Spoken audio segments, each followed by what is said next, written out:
Section 1. You will hear a woman phoning the secretary of a cycling club to find out about becoming a member. First, you have some time to look at questions 1 to 6.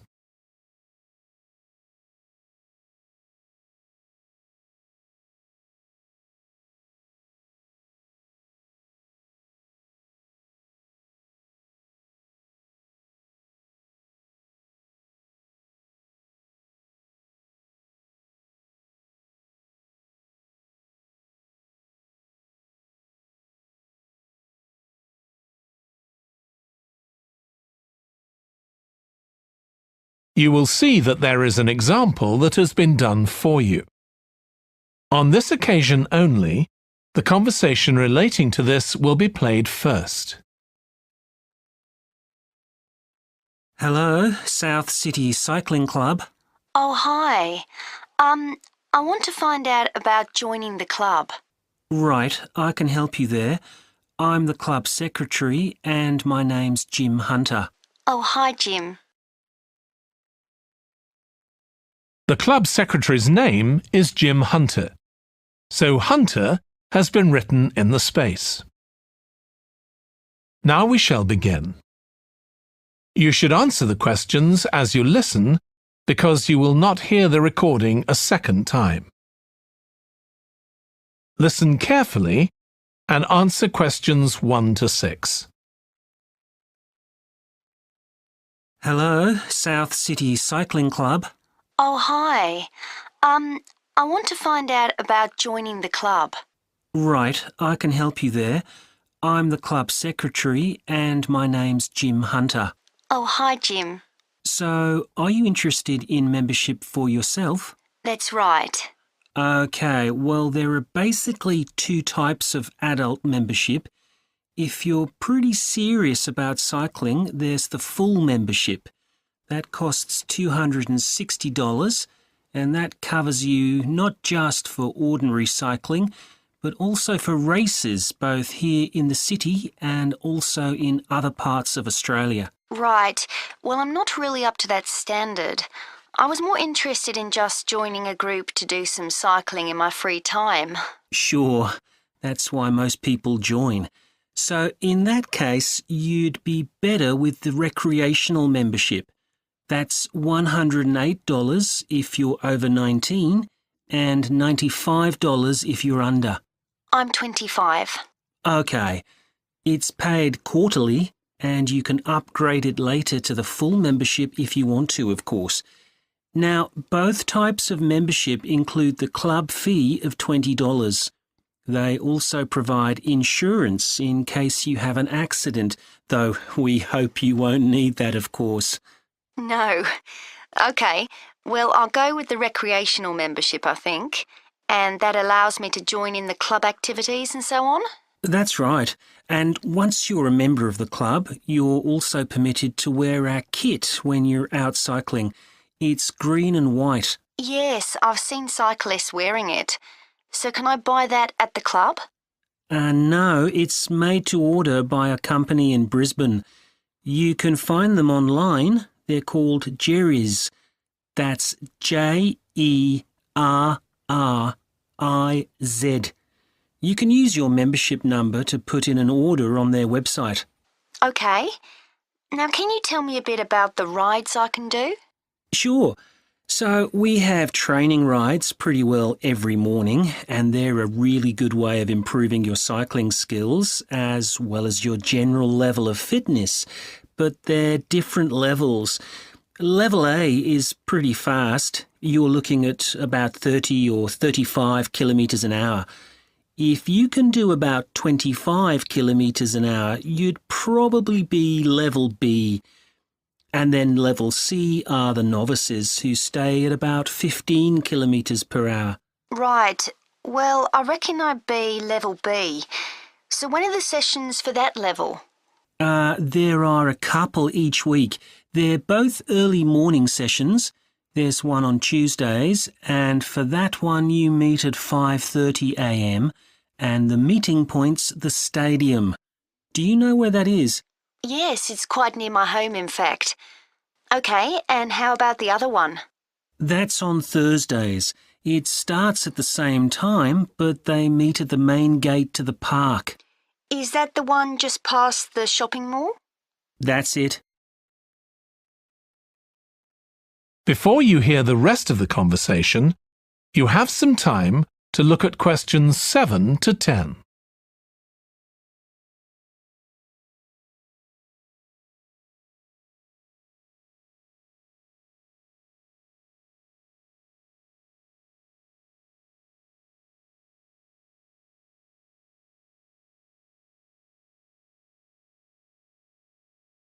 Now listen and answer questions 7 to 10. So how long are the rides? They're about an hour and a half, so if you have a job, it's easy to fit in before you go to work. And the members often go somewhere for coffee afterwards, so it's quite a social event. OK, that sounds good. I've only just moved to the city, so I don't actually know many people yet. Well, it's a great way to meet people. And does each ride have a leader? Sometimes, but not always. But you don't really need one. The group members on the ride support one another anyway. How would we know where to go? If you check the club website, you'll see that the route for each ride is clearly marked. So you can just print that out and take it along with you.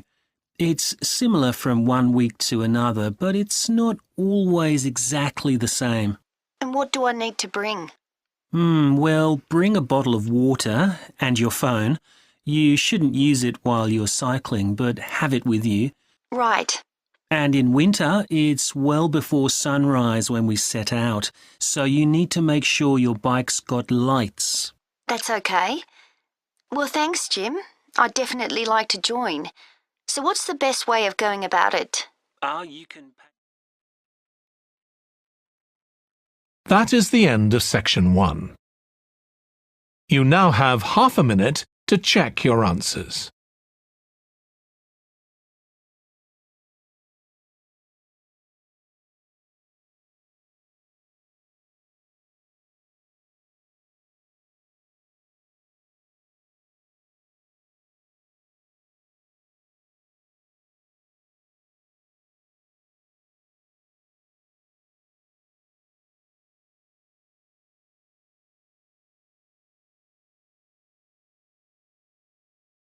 Now turn to section 2.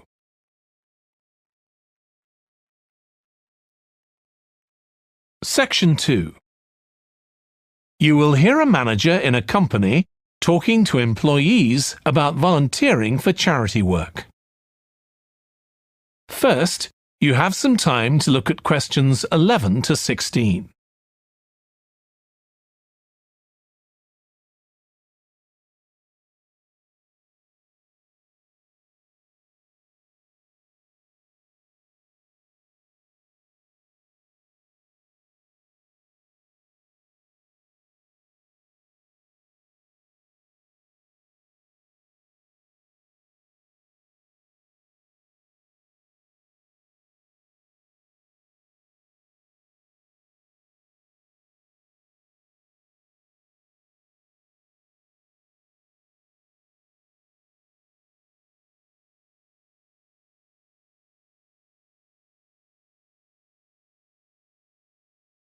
Now listen carefully and answer questions 11 to 16. Thanks for coming, everyone. Okay, so this meeting is for new staff and staff who haven't been involved with our volunteering projects yet. So, basically, the idea is that we allow staff to give up some of their work time to help on various charity projects to benefit the local community. We've been doing this for the last 5 years, and it's been very successful. Participating doesn't necessarily involve a huge time commitment. The company will pay for 8 hours of your time.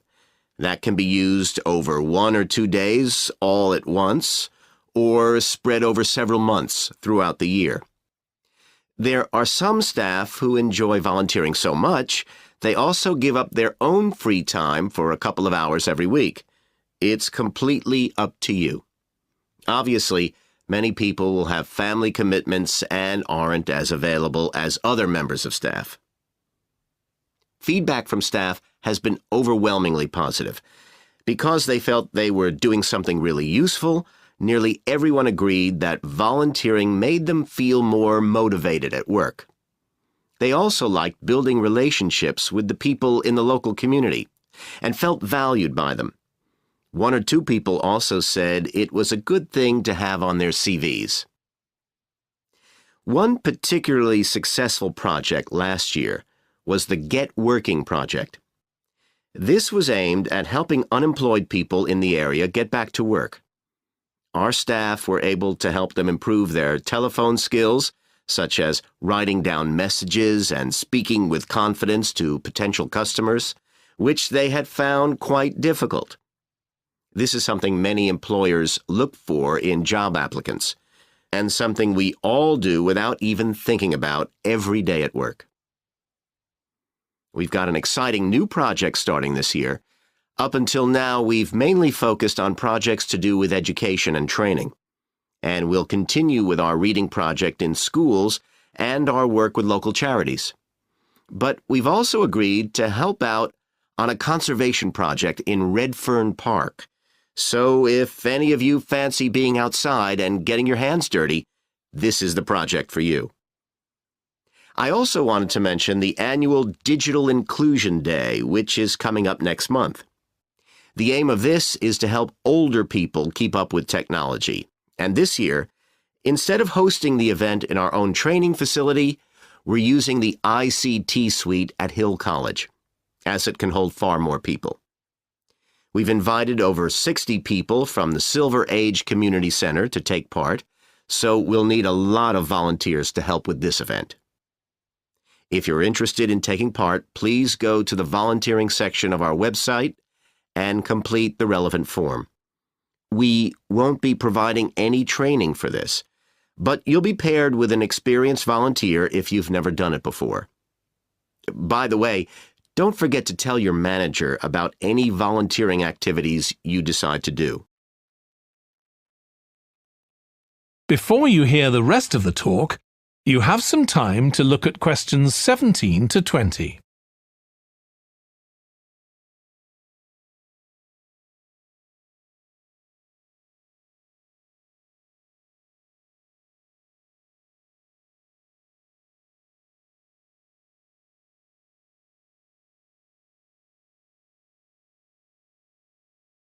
Now listen and answer questions 17 to 20. The participants on the Digital Inclusion Day really benefited. The majority were in their 70s, though some were younger, and a few were even in their 90s. Quite a few owned both a computer and a mobile phone, but these tended to be outdated models. They generally knew how to do simple things like send texts, but weren't aware of recent developments in mobile phone technology. A few were keen to learn, but most were quite dismissive at first. They couldn't see the point of updating their skills. But that soon changed. The feedback was very positive.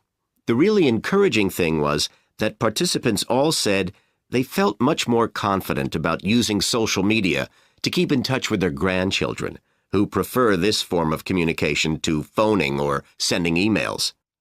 A lot of them also said playing online games would help them make new friends and keep their brains active. They weren't that impressed with being able to order their groceries online, as they liked going out to the shops, but some said it would come in handy if they were ill or the weather was really bad.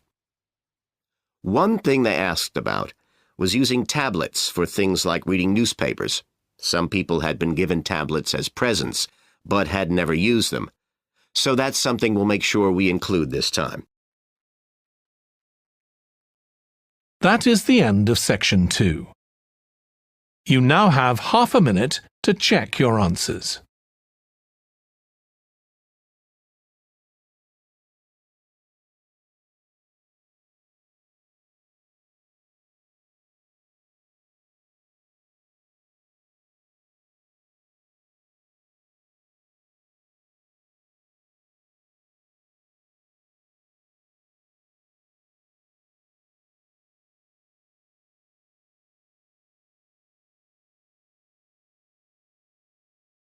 Now turn to Section 3.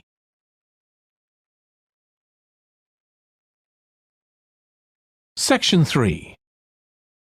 You will hear a student called Russ consulting his tutor about a presentation he is preparing on nanotechnology, the study of materials on an extremely small scale.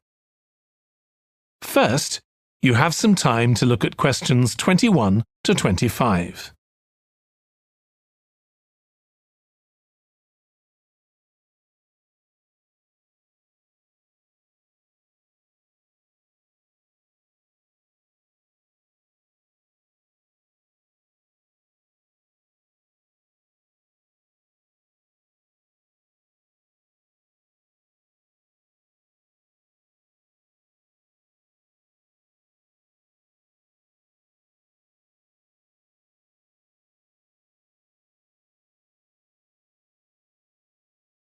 Now listen carefully and answer questions 21 to 25. Come in, Russ. Thank you. Now, you wanted to consult me about your class presentation on nanotechnology. You're due to give it next week, aren't you? That's right, and I'm really struggling. I chose the topic because I didn't know much about it and wanted to learn more, but now I've read so much about it, in a way there's too much to say. I could talk for much longer than the 20 minutes I've been allocated. Should I assume the other students don't know much and give them a kind of general introduction? Or should I try and make them share my fascination with a particular aspect? You could do either, but you'll need to have it clear in your own mind. Then I think I'll give an overview. OK. Now, one way of approaching this is to work through developments in chronological order. On the other hand, you could talk about the numerous ways that nanotechnology is being applied. You mean things like thin films on camera displays to make them water repellent and additives to make motorcycle helmets stronger and lighter? Exactly. Or another way would be to focus on its impact in one particular area, say medicine or space exploration. That would make it easier to focus. Perhaps I should do that. I think that would be a good idea. Right. How important is it to include slides in the presentation? They aren't essential by any means, and there's a danger of tailoring what you say to fit whatever slides you can find. While it can be good to include slides, you could end up spending too long looking for suitable ones. You might find it better to leave them out. I see. Another thing I was wondering about was how to start. I know presentations often begin with, first I'm going to talk about this, and then I'll talk about that. But I thought about asking the audience what they know about nanotechnology. That would be fine if you had an hour or two for the presentation, but you might find that you can't do anything with the answers you get, and it simply eats into the short time that's available. So maybe I should mention a particular way that nanotechnology is used to focus people's attention. That sounds sensible. What do you think I should do next? I really have to plan the presentation today and tomorrow. Well, initially, I think you should ignore all the notes you've made, take a small piece of paper and write a single short sentence that ties together the whole presentation. It can be something as simple as, nanotechnology is already improving our lives. Then start planning the content around that. You can always modify that sentence later if you need to. OK. Before you hear the rest of the discussion, you have some time to look at questions 26 to 30.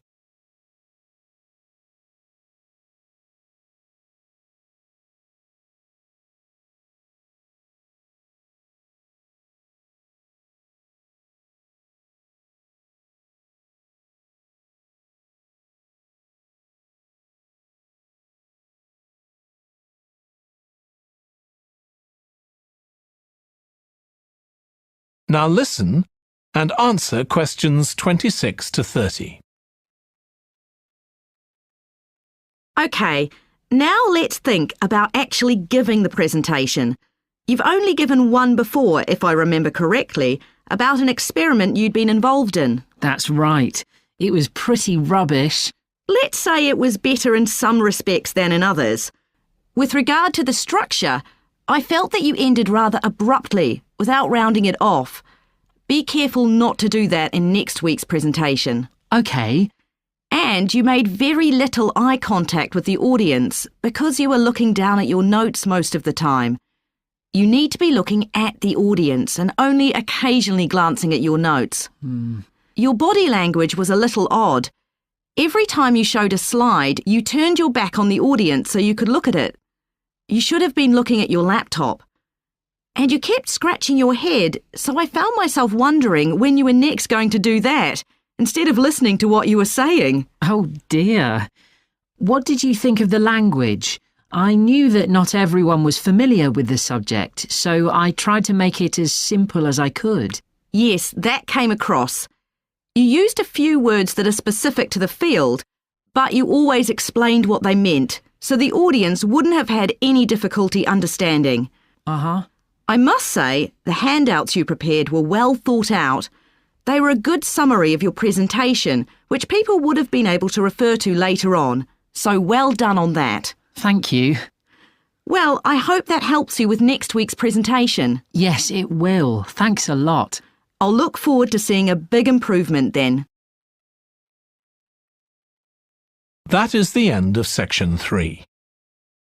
You now have half a minute to check your answers.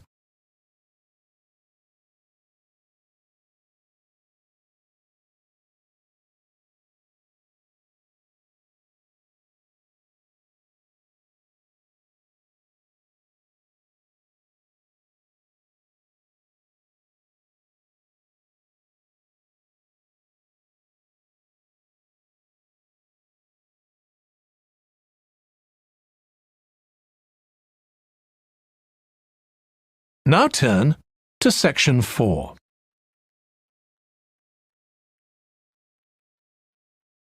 Section 4. You will hear a lecturer in psychology talking about a type of memory. First, you have some time to look at questions 31 to 40.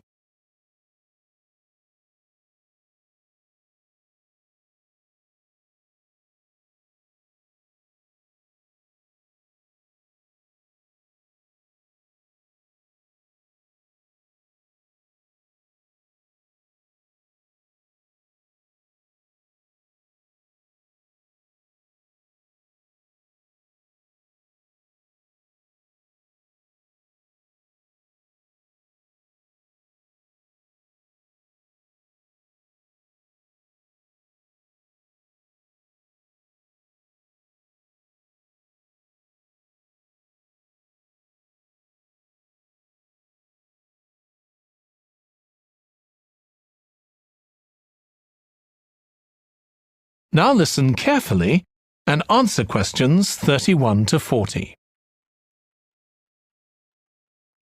Today, we'll be continuing the series of lectures on memory by focusing on what is called episodic memory and what can happen if this is not working properly.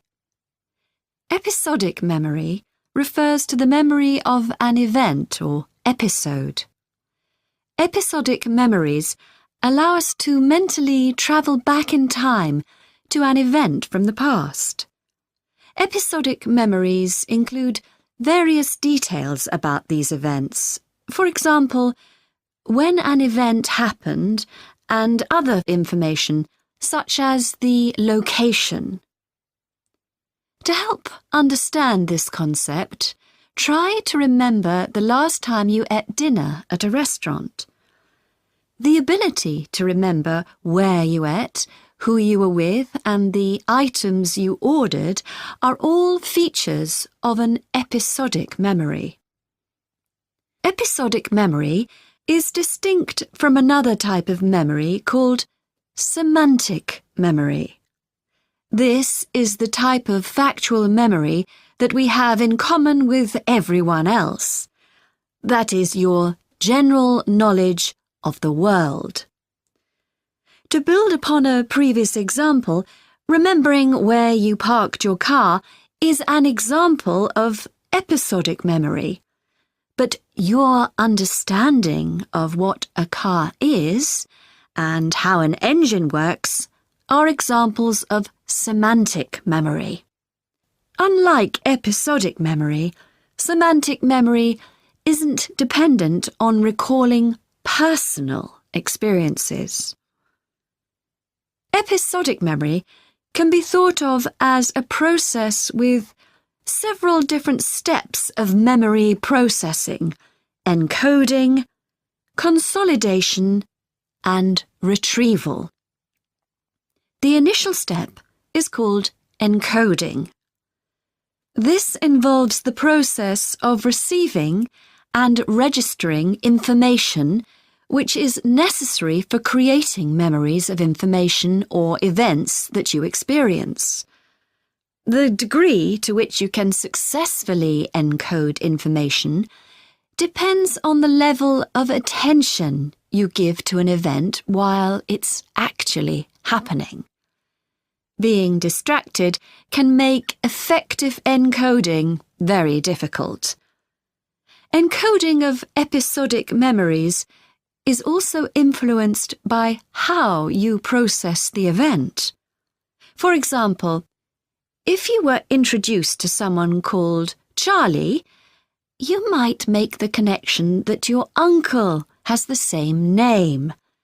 Future recollection of Charlie's name is much easier if you have a strategy to help you encode it. Memory consolidation, the next step in forming an episodic memory, is the process by which memories of encoded information are strengthened, stabilized, and stored to facilitate later retrieval. Consolidation is most effective when the information being stored can be linked to an existing network of information. Consolidation makes it possible for you to store memories for later retrieval indefinitely. Forming strong memories depends on the frequency with which you try to retrieve them. Memories can fade or become harder to retrieve if they aren't used very often. The last step in forming episodic memories is called retrieval, which is the conscious recollection of encoded information. Retrieving information from episodic memory depends upon semantic, olfactory, auditory, and visual factors. These help episodic memory retrieval by acting as a prompt. For example, when recalling where you parked your car, you may use the colour of a sign close to where you parked. You actually have to mentally travel back to the moment you parked.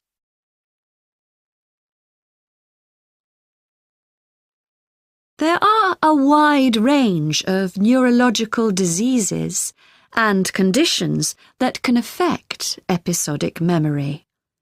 These range from Alzheimer's to schizophrenia to autism. An impairment of episodic memory can have a profound effect on individuals' lives.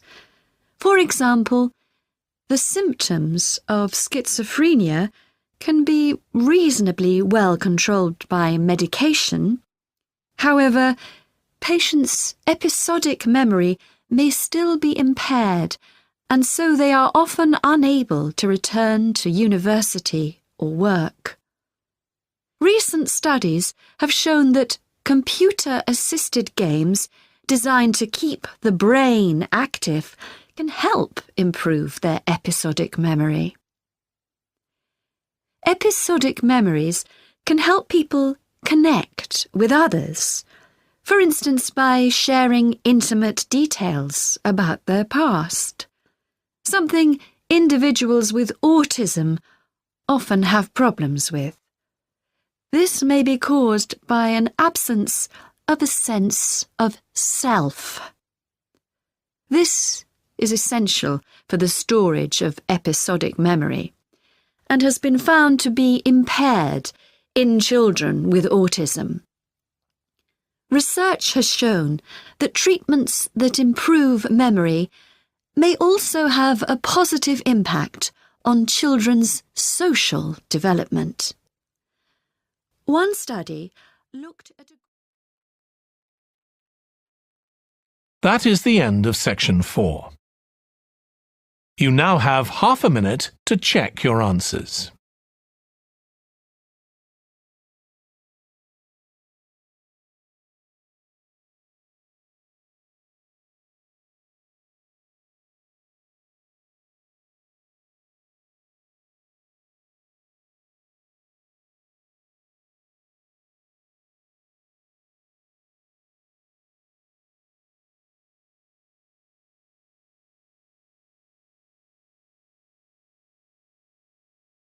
That is the end of the listening test.